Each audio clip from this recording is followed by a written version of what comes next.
எவ்வளவு? முதல்ல ஆரம்பிக்கும் போது கேள்வியில் ஆரம்பிச்சிருவேன். 4 வேதம் கரெக்டா? 5வது வேதம் ஏதாவது இருக்கா? அப்பா எல்லாம் பாயிண்ட்ல இருக்க பாருங்க. 5வது வேதம்னு ஒண்ணு இருந்தால் அது மகாபாரதமாக இருக்கும். ஏன்னா 4 வேதத்தில் இருக்கக்கூடிய சாரம் அத்தனையும் ஸ்ரீ மகாபாரதத்துல இருக்கு அப்படிங்கிறது பெரியவா சொல்வா. வேதமே மருவி ராமாயணமா வந்துடுத்துன்னு நம்ம உபோத்காத்தத்துல சொல்லுவோம். என்ன எடுத்து வேதத்துல பிரதிபாத்தியன்னா வேதத்தால சொல்லப்பட்டவன் பகவான். பெருமாள் திருவடிவாரத்துல வேதங்கள்லாம் இருந்துதான். தேவர்கள் பிரார்த்தனை பண்ணா, பெருமாளே இந்த ராவணனுடைய படுத்தல் தாங்க முடியல, நீ அவதரிக்க வேண்டும். அப்ப பெருமாள் சொன்னார், சித்த கந்தர்வ யக்ஷாஸ்ச ததஸ்துவாம் சரணம் கதாக, கவலையே படாதீங்கோள், நான் அவதரிக்கிறேன். வேதத்துல சொல்லப்பட்டவன் பெருமாள் நான் ராமனாக பிறக்கின்றேன்னு சொல்லிவிட்டார். இப்ப வேதம் அவரை நம்பின்னு வந்திருக்கு. நம்ம சில பேர் ஆத்துக்கு போவோம், அவ இருப்பாங்கிறத நம்பி போவோம். அவாத்துக்கு போனோம்னா அவ என்ன சொல்லுவா, எனக்கு கொஞ்சம் காரியமா வெளியில போகணும், வீட்டை பார்த்துக்கணும், நம்ம கிட்ட விட்டுட்டு போயிடுவா. அந்த மாதிரி வேதத்துல சொல்லப்பட்டவன் சாக்ஷாத் எம்பெருமான். அப்பேற்பட்ட சாக்ஷாத் எம்பெருமானை நம்பி வேதங்கள் இருக்கு. ஆனா வேதத்துல சொல்லப்பட்ட பகவான் நான் ராமனா பிறக்கிறேன்னு பூமியில பிறக்கிறேன்னு விட்டார்.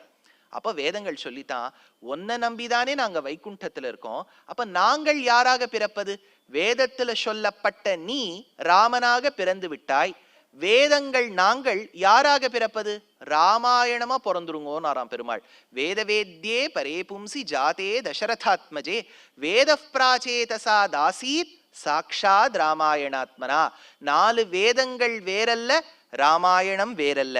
4 வேதத்தின் சாரம் வேறல்ல, மகாபாரதம் வேறல்ல. அதனால நம்ம இதிகாச சிரேஷ்டமான ராமாயணமோ மகாபாரதமோ ரெண்டுமே வேதத்தின் சாரம்தான். ஆனா இதெல்லாம் 5வது வேதம் 6வது வேதம்னு பொதுவா இது பெருமைக்காக சொல்றதே ஒழிய வேதங்கள் எவ்வளவுன்னு கேட்டா நீங்கள்லாம் 4 அப்படின்னு சொல்றேன். கரெக்டா? நீங்க பிராச்சீன புஸ்தகத்தை எதை வேணாலும் புரட்டி பாருங்கோ, த்ரைன்னு பேர், வேத த்ரை. த்ரைனா 3 வேதம்பா. ஐயோ என்ன சார் இது, 4 எப்போ டிஸ்கவுண்ட் ஆகி 3 ஆச்சு அப்படின்னா, இப்ப வேதம் எப்படி பிரணவார்த்தத்தை சொல்றது? ஏன்னா நம்ம என்ன சொல்றோம், வேதத்தின் சாரம் தான் பிரணவம்ங்கிறோம். பிரணவம்னா யாரு? ஓம்காரம். அதை என்னன்னு சொல்லிடக்கூடாது வாயை திறந்து சதஸ்ல, அது ஒரே சீக்ரெட்டா வச்சிருக்கா நம்ம பெரியவாள்லாம். அதான் அது தெரியுமோ பிரணவம், அந்த பிரணவம் தான் அப்படின்பா. அதனால ஓம்காரம் பிரணவமானது தான் வேதத்தின் சாரம். இதெல்லாம் நீங்க கேள்விப்பட்டிருப்பீங்க, வேதத்தோட சாரம் தான் பிரணவம்னு. அது எப்படி சார் வேதத்தின் சாரமாச்சுன்னு ஒரு கேள்வி இருக்கா? இந்த பிரணவத்துக்கு 3 சவுண்ட் இருக்கு. நீங்க கொஞ்சம் கூர்ந்து கவனிச்சேன்னா நல்லா புரியும். அகார உக்கார மகாரங்கள், அ உ ம 3 சவுண்ட் இருக்கு. இதை நீங்க மாத்தி சொல்லிடக்கூடாது. அகார உக்கார மகாரங்கள். திருப்பானாழ்வார்னு ஒரு ஆழ்வார் ஸ்ரீரங்கநாதன் மீது ஒரு பிரபந்தம் பாடினார். அமலநாதிபிரான் அப்படின்னு பேர். இந்த அமலநாதிபிரானுக்கு ரொம்ப குறைச்சல் பாசுரங்கள் தான். ரங்கநாதரை பாடுறார். முதல் பாசுரம் என்ன? அமலநாதிபிரான் அடியார்க்கெம்மை ஆட்படுத்திய விமலன் அப்படிங்கிறது முதல் பாசுரம். 2வது உவந்த உள்ளத்தனாய் உலகமளன் தண்டமுற 2வது பாசுரம். 3வது பாசுரம் மந்திபாய் வடவேங்கட மாமலை வானவர்கள் சந்தி செய்ய நின்னான் அரங்கத்தரவின் அணையான். 3 பாசுரம் சொல்லிட்டேன்னா, முதல் பாசுரம் அமலநாதிபிரான், 2வது பாசுரம் உவந்த உள்ளத்தனாய், 3வது பாசுரம் மந்திபாய். அமலன், உவந்த, மந்தி, அ உ ம வரிசைய அகார உகார மகாரங்கள் பிரணவத்தை சொல்லிவிட்டார். நம்மாழ்வார் மாத்தி சொன்னார். அதாவது உயர்வர உயர்நலம் உடையவன் எவனவன், மயர்வர மதிநலம் அருளினன் எவனவன், அயர்வரும் அமரர்கள் அதிபதி எவனவன். உயர்வர மயர்வர அமரர்கள். அடுத்தா அ உ ம திருப்பி போட்டிருக்கார் ஆழ்வார். இப்ப ராமாயணத்துல பார்ப்போம். ராமர் முன்னாடி நடந்து போறார், நடுவில் சீதை, பின்னாடி லக்ஷ்மணன். கரெக்டா? எப்படி என்டி ராமராவ் எப்படி நடந்து போனார்? அஞ்சலி தேவி நடுவுல தானே நடந்தா. அப்படின்னா ராமர் முன்னாடி நடக்கிறார், நடுவில் சீதை, பின்னாடி லக்ஷ்மணன். நீங்க பல சலச்சித்திரங்கள்ல இவ வரிசையை பார்த்திருப்பேள். இதுல ஒரு சூக்ஷ்மம் சொல்றேன், இதெல்லாம் trivia, not related to the topic. உங்களுக்கு ஒரு விஷயம் சொல்றேன். அயோத்தியா காண்டத்துல நடக்கும் போது முன்னாடி லக்ஷ்மணன் நடப்பார், நடுவில் சீதை, பின்னாடி ராமர். ஆரண்யா காண்டத்துல நடக்கும்போது முன்னாடி ராமர், நடுவில் சீதை, பின்னாடி லக்ஷ்மணன். சார் அங்க எதுக்கு லக்ஷ்மணனை முன்னாடி விட்டுட்டு ராமர் கடைசியா நடந்தார்?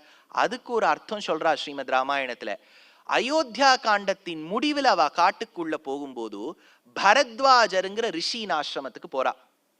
குஹப்பெருமானுங்கிற அந்த பக்தோத்தமன் பாகவதோத்தமனின் குட்டிலுக்கு போறா சிங்கிவேரபுரத்துல. சுதீக்ஷ்ணர், ஷரபங்கர், அகஸ்தியர், வால்மீகி போன்ற மகரிஷிகள், அத்ரி, அனசூயா இவ ஆசிரமத்துக்கெல்லாம் போறா. இதெல்லாம் பாகவத சமாகமம். பொதுவா நமக்கு தெரிஞ்சவா, இப்ப பாட்டியாத்துக்கு போறோம், சித்தியாத்துக்கு போறோம், நம்மாத்து குழந்தை என்ன பண்ணுவோம், அந்த குழந்தை கிடு கிடு கிடுன்னு முன்னாடி ஓடிடும். ஐயோ சித்தி பாட்டின்னு முன்னாடி ஓடும். அப்போ குழந்தைய தைரியமா நம்பி முன்னாடி விட்டுருவோம். நீ போய் அவளோட அரவணைத்துக்கொள், கட்டிக்கோ, முத்தங்குடு சொல்லிடுவோம். இதே புது இடமா இருக்கு, ஏதோ ஒரு பெரிய நீங்க சஃபாரிக்கு போறேள், ஆப்பிரிக்கால கென்யால ரொம்ப அழகா சஃபாரி காமிக்கிறா, நீங்க என்ன பண்ணிடுவேள், நீங்க முன்னாடி நடப்பேள், குழந்தைய பின்னாடி வச்சுப்பேள். பாகவதோத்தமர்களை பார்க்கும்போது ராமர் என்ன பண்ணிட்டார், குழந்தாய் லக்ஷ்மணா நீ முன்னாடி நடோன்னு சொல்லிவிட்டார். பின்னாடி சூர்பனகை கரன் தூஷணன் வரும்போது நான் முன்னாடி போறேன், நீ பின்னாடி இருன்னு சொன்னாராம். இதெல்லாம் ராமாயணத்துல சூக்ஷ்மமான விஷயங்கள். சரி, இப்போ ராமர் நடக்கிறார், நடுவில் சீதை, பின்னாடி லக்ஷ்மணன். இவ 3 பேரும் நடந்து போகும்போது வால்மீகி ஒரு ஸ்லோகம் இயற்றுகின்றார்.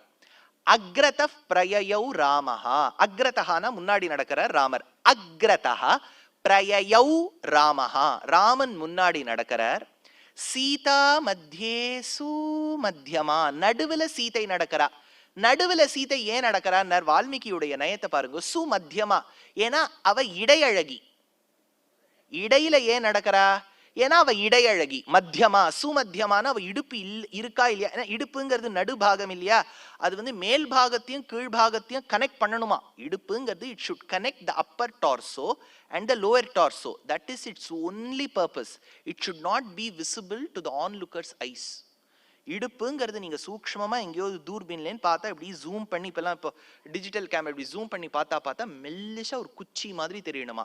அந்த சுமத்தியமா இடையழகியாக இருக்கக்கூடிய சீதை ராமனுக்கும் லக்ஷ்மணனுக்கும் இடையே நடந்தாள்.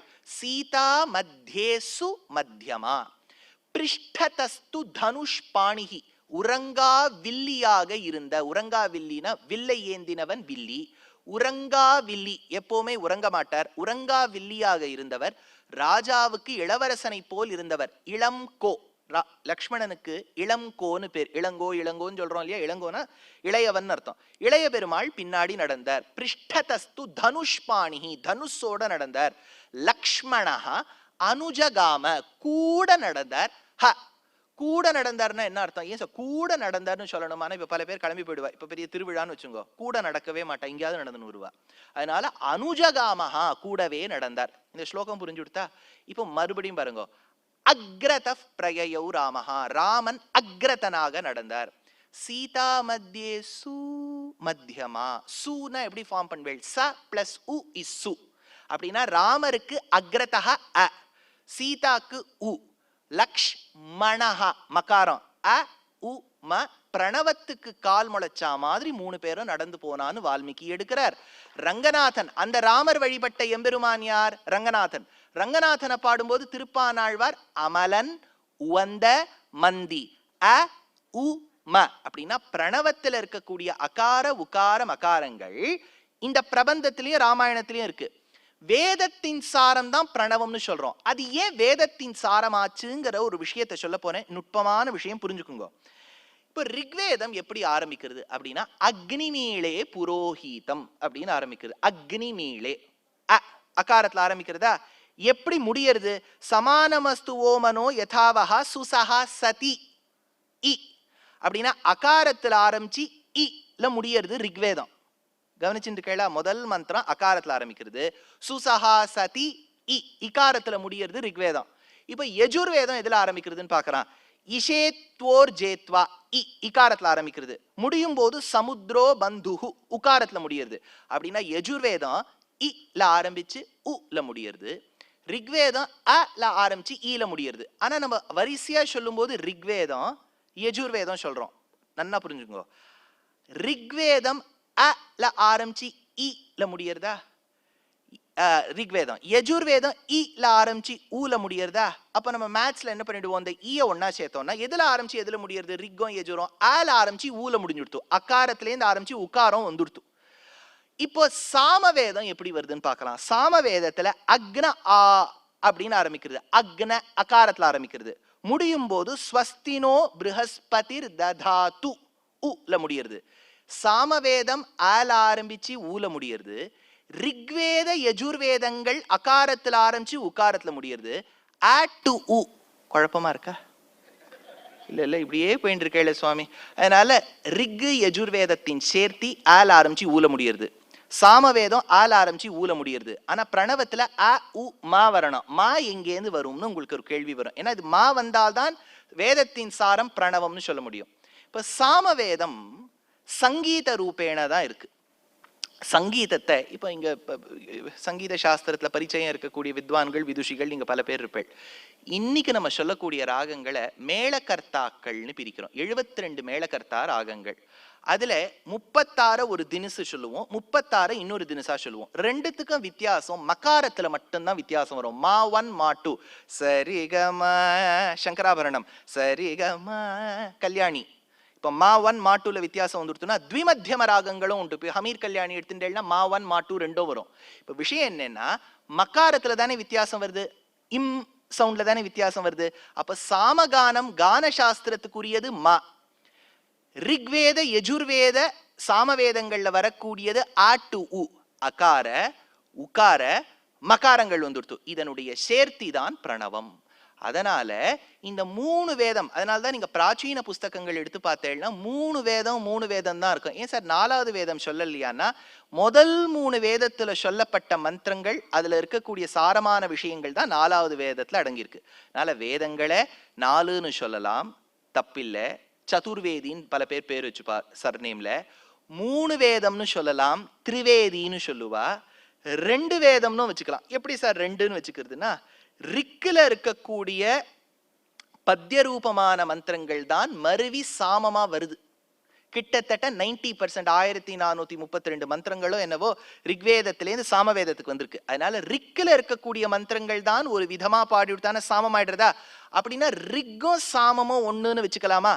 அப்போ ரிக் இஸ் ஈக்குவல் டு சாமம்னா அது 1, யஜுர்வேதம் 2, அது கத்திய ரூபேன இருக்கு. அப்படின்னா 2 வேதம்னு வச்சுக்கலாம், த்விவேதி. அதனால ரிக்வேத சாமவேதங்கள் ஒரு கோஷ்டியா வச்சுட்டு யஜுர்வேதத்தை இன்னொரு கோஷ்டியா வச்சுட்டா த்விவேதி. ரிக் யஜுஹு சாமம்னு வச்சுட்டா திரிவேதி. அதர்வணத்தையும் சேர்த்துட்டா சதுர்வேதி. இப்ப 4 வேதங்கள், 4 வேதத்திலையும் சொல்லப்பட்டிருக்கு பிரணவம். இப்ப இந்த பிரணவம் தான் மருவி விஸ்தாரமாயி காயத்ரி மந்திரம் ஆச்சு. காயத்ரி மந்திரம் யாருக்கு தெரியும்? அனுராதா பௌடுவாலுக்கு தெரியும். அதுதான் ரொம்ப அழகா ராகங்கள்லாம் போட்டு பாடியிருக்காரு. ரிஷிகள் போட்ட ராகம் பௌடுவாலுக்கு பிடிக்கல.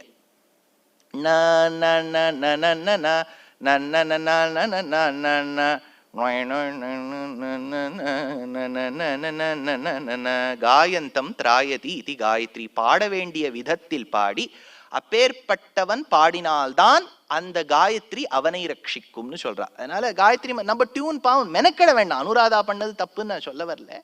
நம்ம மெனக்கிட வேண்டாம். வேதத்துக்கு அந்த வேதாச்சாரியரே டியூன் எல்லாம் போட்டு கொடுத்துட்டார். ஸ்லோகங்களுக்கு நம்ம போடலாம், நீங்க எது வேணாலும் பாடிக்கலாம், முக்காரியில பாடலாம், அதுல பாடலாம், இதுல பாடலாம். ஆனால் வேதங்களுக்கு அந்த டியூன் என்ன இருக்கோ ஸ்வரத்துல தான் பாடணும். சரி, இப்போ காயத்ரிக்கு வரேன். முதல்ல எங்கேருந்து ஆரம்பிச்சோம்? வேதத்தில் இருக்கக்கூடிய தாத்பரியார்த்தம் பிரணவம். அந்த பிரணவம் ராமாயணம் பிரபந்தத்துல சொல்லப்பட்டிருக்கு. இந்த வேதத்துல இருக்கக்கூடிய அகார உகார மகாரங்கள் தான் வேதத்துல வந்திருக்குன்னு சொல்லியிருக்கேன்னா, இப்போ நான் உங்களுக்கு ஒரு விஷயம் சொல்ல போறேன். என்ன சார் விஷயம் சொல்ல போறீங்கன்னா, இப்போ உங்களுக்கு ஒரு சின்ன ஒரு அசைன்மெண்ட். ஐயோ சம்பாவனையை நீர் வாங்கிட்டு எங்களையே கேள்வி கேளுங்க.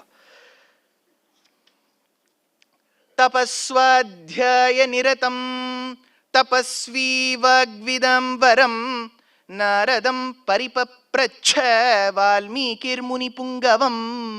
எங்கேயோ கேட்ட மாதிரி இருக்கா? ராமாயணம் சார், என்ன உங்களுக்கு இது கூட தெரியாம நீர் மேடை ஏறியாச்சு. ராமாயணத்தில் முதல் ஸ்லோகம், பாலகாண்டத்தில் இருக்கக்கூடிய முதல் சாப்டர், முதல் ஸ்லோகம் தபஸ்வாத்யாய நிரதம் ஆச்சா. இப்ப நான் இன்னொரு ஸ்லோகம் சொல்றேன். சதேன பரமாஸ்திரேண மானவேன சமாஹதஹ சம்பூர்ணம் யோஜனசதம் க்ஷிப்தஹ சாகர சம்ப்ளவே. என்ன சொல்றார்? யோஜன சதம், 100 யோஜனைகள் தள்ளி ஒத்தன்னா அடிச்சார் அப்படின்னு ஒரு ஸ்லோகம் இருக்கு. யார 100 யோஜனை தள்ளி அடிச்சா? இப்படியே பேசிட்டு இருந்தீர்னா நாங்க தான் உங்களை அடிப்போம். யார 100 யோஜனை தள்ளி அடிச்சா ராமாயணத்துல? Mareechan very good. அந்த மாரீச்சனை 100 யோஜனை தள்ளி அடிச்சதா சொல்றது இல்ல, சுபாகுவை கொன்னுட்ட, மாரீச்சனை தான் அடிச்சது, மானவாஸ்திரேன. Very good. ஆனால் தமிழ்நாட்டில் வந்து விழுந்தார். உத்தரப்பிரதேஷ்லேயும் தமிழ்நாட்டில் ஒரு ஆலமரத்து கீழே வந்து உட்காந்து சன்னியாசியா மாறிட்டார் மாரீச்சன். அப்புறம் தான் மானா போறார். இப்போ விஷயம் என்னன்னா, இந்த ஸ்லோகம் சொல்லியாச்சா, இப்போ இன்னொரு ஸ்லோகம் சொல்றேன். விஸ்வாமித்ரோ மகாதேஜ பூயஸ்தே பே மஹத்தபஹ தத காலேன மஹதா மேனகா பரமாப்சராஹ. அப்சரஸ், ரொம்ப உயர்ந்த அப்சரஸா இருக்கக்கூடிய மேனகா வந்து விஸ்வாமித்திரர் முன்னே ஆடினாள், மயக்கினாள் இருக்கு. இதுவும் ராமாயணத்துல வரக்கூடிய ஸ்லோகம் தான் சார். ராமாயணத்துல வரக்கூடிய 3 ஸ்லோகங்கள் சொல்லியிருக்கே, இது எதுக்கு கனெக்ஷனே இல்லாம சொல்றீர்? முதல் ஸ்லோகம் பாலகாண்டத்துல முதல் சாப்டர்ல வரக்கூடிய முதல் ஸ்லோகம். ரெண்டாவதா நான் சொன்னது சதேன பரமாஸ்திரேன பாலகாண்டத்துல 30வது சாப்டர்ல 18வது ஸ்லோகம். மூணாவதா சொன்ன விஸ்வாமித்ரோ மகாதேஜா முதல் பாலகாண்டத்துல 63வது சாப்டர்ல 3வது ஸ்லோகம். என்ன சார் இதுக்கு தாத்பரியம்னா, மறுபடியும் இதை சொல்றேன் கேளுங்க. தபஸ்வாத்தியாய நிரதம் எந்த அக்ஷரத்துல ஆரம்பிக்கிறது? த. சதேன அப்படின்னு 2வது ஸ்லோகம், இது எதுல ஆரம்பிக்கிறது? ச. மூணாவது விஸ்வாமித்ரோ வி. த ச வி. ஏதோ பண்ண மாதிரி இருக்கா? தத் சத் விதுர்வரே எங்கேயோ இருக்குல்ல. ஐயோ என்ன சார் இது, இதுக்கும் அதுக்கும் என்ன கனெக்ஷன் அப்படின்னா, இப்ப நான் சொன்னது என்ன தெரியுமோ, முதல் 1000 ஸ்லோகங்கள் ராமாயணத்துல இருக்கக்கூடிய முதல் 1000க்கு முதல் ஸ்லோகம்னு இருக்கும் இல்லையா, அந்த முதல் ஸ்லோகம் தான் தபஸ்வாத்தியாய. 2வது 1000 செட்டு ஸ்லோகத்தின் முதல் ஸ்லோகம் தான் சதேன. 3வது செட்டு 1000 ஸ்லோகங்களின் முதல் ஸ்லோகம் தான் விஸ்வாமித்ரோ. அந்த மாதிரி நீங்க ஒரு செட்டும் எடுத்தேன்னா காயத்ரி மந்திரத்தோட அப்படியே அக்ஷரம் 24 வரைக்கும் வந்துடும்.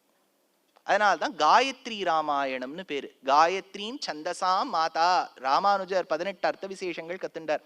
பாஹ்யக்ஷேபா கலார்த்தா பவபயம் சத்விருத்தம் ஆச்சாரியவத்தா காயத்ரி அர்த்தா ஹிதமுச்சிதபரம் தத்வ அர்த்தாம்ஸ்ச பஞ்ச கார்பண்யம் சேஷபாவஹ கடக விதிபலம் பாரதந்திரியம் ததா தத் காஷ்டாகால பிரதீக்ஷா வசதி பதமிதி பிராஹு அஷ்டாதசார்த்தான். 1000 வருஷத்துக்கு முன்னாடி திருப்பதிக்கு சென்று மாமாவாய் ஆச்சாரியனாய் இருக்கக்கூடிய மாதுலராய் பெரிய திருமலை நம்பிகள் கிட்ட ராமாயணத்தை 1 வருஷ காலம் கத்துண்டு அதுல 18 ரகசியங்களை கத்துண்டார். அதுல 6வது ரகசியம் காயத்ரி அர்த்தா. மாறக்கூட மாறாது. த ச வி து வ ரே அப்படியே வரும் அந்த 1000 ஸ்லோகத்துல முதல் ஸ்லோகத்தின் முதல் அக்ஷரம். அப்படின்னா ராமாயணத்தை வேதத்தின் சாரம்ங்கிறோம், காயத்ரிய பிரணவத்தின் சாரம்ங்கிறோம். பிரணவத்திலேருந்து வந்தது காயத்ரி, காயத்ரியிலே கொடுத்தவர் விஸ்வாமித்திரர், விஸ்வாமித்திரர் தான் ராமனுக்கு ஆச்சாரியனா ஒரு காலகட்டத்தில் இருந்தார். அப்படியே வந்துடுத்து பாருங்க. அப்படின்னா எல்லாமே கனெக்டட். நம்ம தனித்தனியா பார்க்குறோம் பாருங்க. சனாதன தர்மத்துல வேதங்களை நான் அவ்வளவா எனக்கு பிடிக்காது சார், ராமாயணம் தான் பிடிக்கும். இது எப்படி சொல்ல மாதிரி இருக்குன்னா, உங்க அம்மாவை பிடிக்குமா? இல்லை சார், எங்க அம்மாவோட லெஃப்ட் ஹேண்டு தான் எனக்கு பிடிக்கும், ரைட் ஹேண்டு தான் பிடிக்கும். சனாதன தர்மத்தில் பற்று உள்ளவர்களுக்கு வேதத்துல எவ்வளவு அபிருச்சியோ அவ்வளவு அபிருச்சி ஸ்ரீமத் ராமாயணம் மகாபாரதத்துல இருக்கணும். மாத்தியும் வச்சுக்கோ, வைசி வர்சாவையும் வச்சுக்கோ. அப்பேற்பட்ட அந்த வேதத்தின் சாரத்தை நம்ம இப்ப பார்க்க போறோம். சரி, இப்பதான் பாயிண்ட்டுக்கே வெரி. இப்போ இந்த வேதத்துல ஒரு பெரிய ப்ராப்ளம்னு சொல்ல மாட்டேன், அதுல ஒரு பெரிய ஒரு catch-22 சிச்சுவேஷன் இருக்கு. ராமாயணமோ மகாபாரதமோ நீங்க உங்க டியூனை போட்டு பாடலாம். நம்ம டியூன் நமக்கு என்ன பிடிச்சிருக்கோ கல்யாண ராகத்துக்கு ஏத்த மாதிரி, இயம் சீதா மம சூத சஹதர்மச்சரிதவ பிரதீச்ச சைனாம் பத்ரம் தே பாணிம் கிருணீஸ்வ பாணின ப்ரோச்சே வரவரூர. கமாஸ்ல பாடி ப்ரோச்சேவா கொண்டுள்ளலாம். எல்லாம் ராமாயணத்துக்கு பெருமை. ஆனா வேதத்துல அப்படி இல்லை, அவ கொடுத்த டியூன்ல தான் பாடணும். அது எப்படி சார் அப்படின்னா சொல்றா, மந்த்ரோஹீனஹா ஸ்வரதோ வர்ணதோவா மித்யா பிரயுக்தோ ந தமர்த்தமாக ச வாக்வஜ்ரோ யஜமானம் ஹினஸ்தி யதேந்திர சத்ரு ஸ்வரதோபராதாத் அப்படின்னு பிராச்சீனத்துல ஒரு ஸ்லோகம். இதை மகாபாஷ்யத்துல எடுத்து காண்பிக்கிறார் பதஞ்சலி பகவான். சொல்றார், இருக்கிற ஸ்வரத்துல வேதாச்சாரியர்கள் ரிஷிகள் கொடுத்த ஸ்வரத்துல பாடிடு. பாடலை என்ன என்ன மாதிரி யாராவது ஒரு ஆசாமி இருப்பார், what if I don't Singh? அப்போ சொல்றார், யதேந்திர சத்ரு, இந்திரசத்ருவை சொன்னவனுக்கு என்ன நிலைமை இருந்ததோ அது உனக்கு நடந்துரும் அப்படி சொல்லிட்டார். அது யார் சார் இந்த இந்திரசத்ருன்னா? துவஷ்ட்ரு அப்படின்னு ஒரு சுவாமி. அவருடைய பிள்ளை திரிஷிரஸ் ஒரு காலகட்டத்தில் இந்திரனுக்கும் அவருடைய கைடு ஸ்பிரிச்சுவல் கைடான ப்ரஹஸ்பதிக்கும் ஏதோ தகராறு.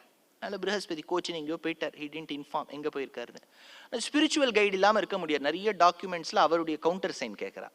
அதனால இந்திரன் என்ன பண்ணிட்டான், திரிஷிரஸை அப்பாயிண்ட் பண்ணிட்டான். இந்த திரிஷிரஸ் வேற, ஸ்ரீமத் ராமாயணத்துல கரதூஷணாதிகளோட வரக்கூடிய திரிஷிரஸ் வேற. அதுல ஸ்ரீமத் ராமாயணத்துல வரக்கூடிய திரிஷிரஸ் தான் தவம் பண்ண மலை திரிஷிரகிரி. அதுதான் திருச்சிராப்பள்ளின்னு நம்ம சொல்றோம். ஸ்ரீமாத்ருபூதம் திரிஷிரகிரிநாதம் ஹிருதி சுகந்தி குந்தளாம்பசமேதம் ஸ்ரீமாத்ருபூதம். தாயுமானவர் சன்னதி மேல தீட்சிதர் பாடுறார். அங்க திரிஷிரகிரி நாதம் மலைக்கோட்டை இருக்கு இல்லையா, அதுல திரிஷிர ஸ்தபம் பண்ணிட்டு இருந்தான். அதனால திரிஷிரகிரின்னு பேர். திரிஷிர மருவிதா திருச்சிராப்பள்ளின்னு எடுத்து. அந்த திருச்சிராப்பள்ளியிலிருந்து திரிஷிரஸ் கரதூஷணாதிகள் அவள்ல ஜனஸ்தானத்துல இருந்தார், நாக்பூர்ல. ஷூர்பனகா மூக்கு காது அருந்து போனோன்னு ஓன்னு அழறா. உடனே இவன் இந்த திரிஷிரஸுக்கு ஒரு மெசேஜ் அமிச்சு கம் ஸ்டார்ட் இமீடியட்லின்னு ஒரு தந்தி அமிச்சோன்னு தான் இவன் 3 பேரும் ராமனோட போய் சண்டை போட்டு 3 பேரும் செத்து போயிடுறான். விஷயத்தை பாருங்க. இந்த திரிஷிரஸ் துவஷ்ட்ருவோட பிள்ளை. இந்திரன் அப்பாயிண்ட் பண்ணிவிட்டார். ஆனா திரிஷிரஸுடைய ஒர்க்கிங் ஸ்டைல்ல இந்திரனுக்கு அவ்வளவா பிடிக்கல. இந்த மாதிரி இருக்கக்கூடிய சமயத்துல என்னாச்சுன்னா, துவஷ்ட்ருனுடைய பிள்ளைக்கும் இந்திரனுக்கும் ஒரு பகை ஏற்பட, துவஷ்ட்ரு என்ன பார்த்தார், தன்னுடைய பிள்ளைக்கு உதவி செய்ய வேண்டும் என்பதற்காக ஒரு யாகம் செய்தார். அப்ப இந்திர சத்ரு அப்படின்னா இந்திரனுக்கு இவன் நான் பெத்த பிள்ளை சத்ருவாக இருக்கட்டும் அப்படின்னு அவர் சொல்லணும். இந்திர சத்ருங்கிற சப்தத்துக்கு இந்திரனுக்கு என் பிள்ளை சத்ருவாக இருக்கட்டும், இந்திரனுக்கு சத்ருவாக இருக்கக்கூடிய என் பிள்ளைக்கு சக்தி வளர வேண்டும் அப்படின்னு அவர் பிரார்த்தனை பண்ணி விடணும். அப்ப அந்த இந்திர சத்ருல இப்ப நீங்க வேதத்தில் எடுத்துட்டீங்கன்னா சிலதெல்லாம் அப்படியே சமமா சொல்லணும், சிலதெல்லாம் மேல ஏத்தணும், சிலதான் கீழே போகணும், சிலதான் நீட்டி சொல்லணும். உதாத்தம், ஸ்வரிதம், தீர்க்கஸ்வரிதம், அனுதாத்தம். உதாத்தம் சமமா இருக்கும், அனுதாத்தம் கீழே சொல்லணும், ஸ்வரிதம் மேல போகணும். நீங்க வேத புஸ்தகம் எடுத்துட்டீங்கன்னா மேல 2 கோடு இருக்கும், கீழே ஒரு கோடு இருக்கும், கோடு இல்லாம ஒண்ணு இருக்கும். இதெல்லாம் இருக்கு இல்லையா, இதெல்லாம் தான் இந்த ஸ்வரத்தினுடைய பெருமை. எந்த இடத்துல நீட்டி சொல்லணும்னு வாத்தியார் சொல்லுவார். இந்திர சத்ருல என்ன எடுத்து, இந்திர சத்ருல ஒரு இடத்துல மேல ஏத்தணும், ஒரு இடத்துல குறைக்கணும். குறைக்க வேண்டிய இடத்தை குறைக்காமல், நீட்ட வேண்டிய இடத்தை நீட்டாமல் மாத்தி சொல்லிட்டார் இந்திர சத்ரு. சப்தத்தை மாத்தல, ஸ்வரத்தை மட்டும் மாத்திருக்கார். ஸ்வரத்தை மாத்தின உடனே என்ன ஆச்சுன்னார், இந்திரனுக்கு சத்ருவாக இருக்கக்கூடிய என் பிள்ளைக்கு பலம் வரட்டும் தானே அவர் யாகம் பண்றார். ஸ்வரத்தை மாத்தின உடனே என்ன எடுத்து, என் பிள்ளைக்கு சத்ருவாக இருக்கக்கூடிய இந்திரனுக்கு பலம் ஜாஸ்தி ஆகட்டும்னு எடுத்து, யதேந்திர சத்ருஹு. அதனால இந்திரனால சீக்கிரம் அந்த துவஷ்ட்ருனுடைய பிள்ளை திரிஷிரஸை வதம் பண்ண முடிஞ்சது. இப்போ விஷயத்தை பார்க்கலாம். அதனால இந்த மந்திரம் சொல்றது, துவஷ்ட்ருனுடைய பிள்ளையை கொன்னது இந்திரனுடைய வஜ்ரம் அல்ல, அவ அப்பா, சொந்த அப்பா சொன்ன தப்பான ஸ்வரம். அதனால வேதத்தில் இருக்கக்கூடிய ஒரு வசத்தியான விஷயம் என்னன்னா, அது யாருக்கும் பலனை கொடுக்கும். ட்ரிக்கி சிச்சுவேஷன் என்னன்னா, ஸ்வரத்தை மாத்தி சொல்லிட்டா போச்சு. அதனால்தான் பெரியவாள்லாம் அந்த காலத்துல சொல்லுவா, வேதத்தை டக்குன்னு சம்ஸ்கிருத இலக்கியங்கள்ல இருக்கக்கூடிய நயத்துல புரிஞ்சுக்க முடியாது. அஜஹா அப்படின்னா ஆடு, அஜஹா அப்படின்னா பிரம்மா. இப்ப நீங்க டியூனை பார்த்துன்னா பிரம்மா ஆடு 2 பக்கத்துல நின்றுப்பா. இப்ப அவ என்ன டியூன்ல நீங்க சொல்லுவேன்னு பார்த்துப்பா, மேல நின்றுட்டா பிரம்மா வருவார். அஜஹா அப்படின்னா ஆடு நிற்கும். எதுக்கு இது சொல்ல வந்தேன்னா, ஸ்வரத்துக்கு அவ்வளவு முக்கியத்துவம் வேதத்துல. அதனால அப்பேற்பட்ட வேதத்தில் பிரணவார்த்தம் உண்டு, காயத்ரி அர்த்தம் உண்டு. அந்த பிரணவார்த்தத்தையும் காயத்ரி அர்த்தத்தையும் சொல்ல வந்ததுதான் அத்தனை இதிகாச புராணங்களும். சங்கீதமே அதை நம்பி இருக்குன்னு தியாகராஜர். ధరరుక్సమదులలో వరగాయత్రి హృదయమున ధరరుక్సమదులలో వరగాయత్రి హృదయమున సురభూసురమానసమున శుభత్యాగరాజ ఎడ శోభిల్లు సప్తస్వర தர ரிக் சாமாதுலலோ. ரிக் சாமங்கள்ல சொல்லப்பட்டது வர காயத்ரி. அந்த காயத்ரி அதுதான் மருவி சப்தஸ்வரமா மாறிச்சு. என்ன சார் சப்தஸ்வரமா மாறி விடுத்தாது அப்படின்னு கேட்டா, இதுக்கு ஒரு ஸ்லோகம் எடுக்கிறா, எப்படி சப்தஸ்வரமா மாறிடுத்தோன்னு. கொஞ்சம் நான் இன்னும் புருஷ சுக்த பிரவேசம் பண்ணணும், அதுக்கு முன்னாடி ஒரு விஷயம் சொல்லிவிடுறேன். இப்போ நம்ம சங்கீத சாஸ்திரம் பொதுவா வேதத்திலேருந்து தான் வந்திருக்குங்கிறோம். ஆனா இப்ப சங்கீதத்துல இப்ப கச்சேரிகள்ல வித்வான்கள் விதுஷிகள் பாடுற மாதிரி நம்ம வேதத்தை பாடுறது இல்லை.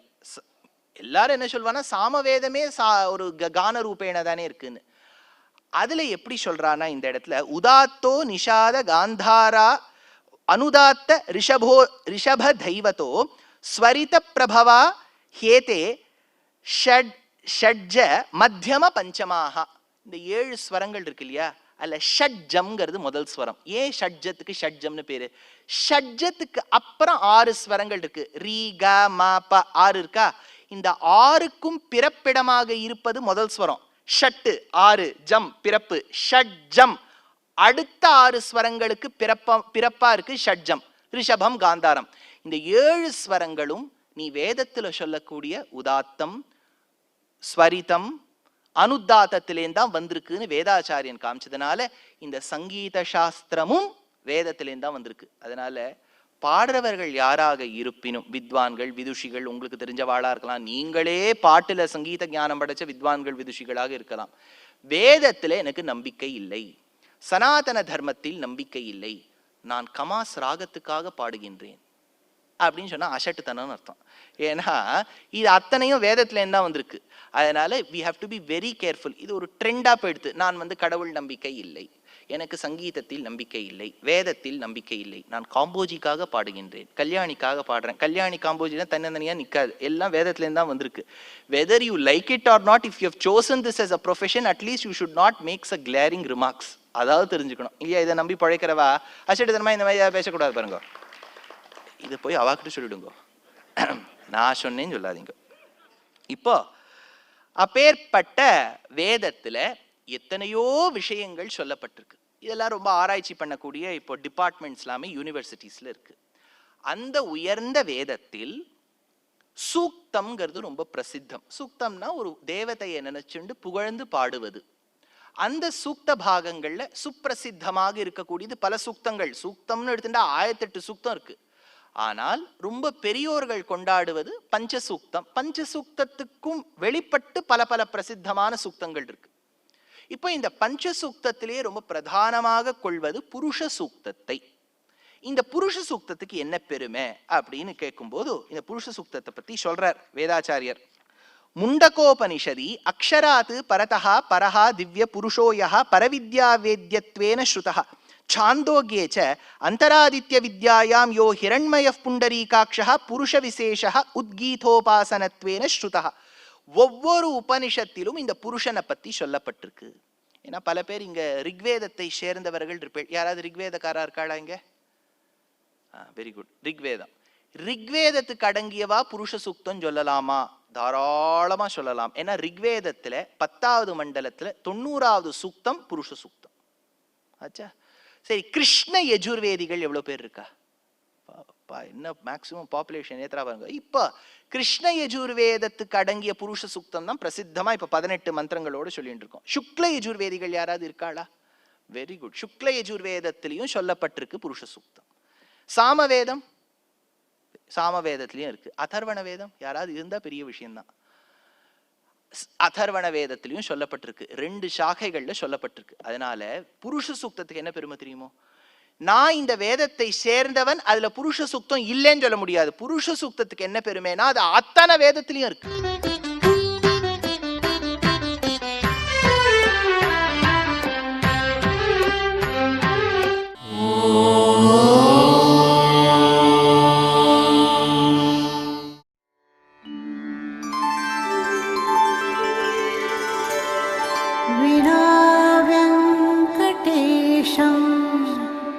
ननाथो ननाथः सदा वेङ्कटेशं स्मरामि स्मरामि. हरे वेङ्कटेश प्रसीद प्रसीद. प्रियं वेङ्कटेश प्रयच्छ प्रयच्छ.